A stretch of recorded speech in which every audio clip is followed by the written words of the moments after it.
Hello. Sub ഇൻസ്പെക്ടറാ. ഞാൻ തപ്പിക്കൊണ്ടിരിക്കുകയായിരുന്നു. എവിടെ ഉണ്ട് ഇപ്പോ? ഞാനിപ്പോ വീട്ടിലെത്തിയതേ ഉള്ളൂ. കാര്യം പറഞ്ഞു. എന്താ വേണ്ടെന്ന് വെച്ചാ നമുക്ക് ചെയ്യാം. നിങ്ങൾ ലോറി വിട്. രാവിലെ ചരക്ക് അവിടെ എത്താനുള്ളതാ. ലോറി ഞാൻ വിടാം. പക്ഷെ ഒരു എമൗണ്ട് ഞാൻ ഷെറീഫിനോട് പറഞ്ഞിട്ടുണ്ട്.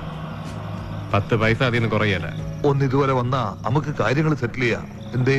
ഞാൻ വരാം. പക്ഷെ മുതലാളി സോളമനെ കളിപ്പിക്കാന്ന് വിചാരിക്കുന്നുണ്ടെങ്കിൽ കാൽപ്പാട് കണ്ടാൽ അത് പുലിയാണോ പൂച്ചയാണോ എന്ന് മനസ്സിലാക്കാനുള്ള വിവരമൊക്കെ പടച്ചോ നമുക്ക് തന്നിട്ടുണ്ട്. നിങ്ങൾ വരീം.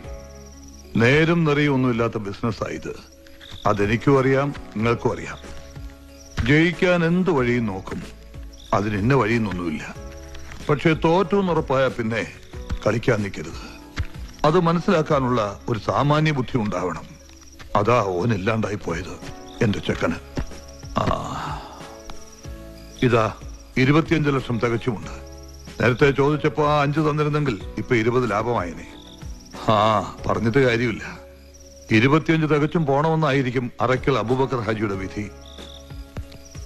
പോകാൻ വരട്ടെ.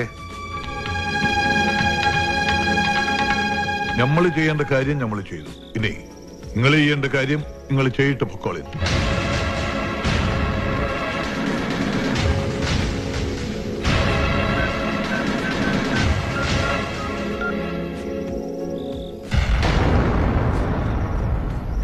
പിള്ളേ, ഞാനാ. വണ്ടി വിട്ടേക്ക്. വേണ്ടൊന്നും വേണ്ട, ഞാൻ വരാം. എന്നാ ഇറങ്ങിക്കോളി.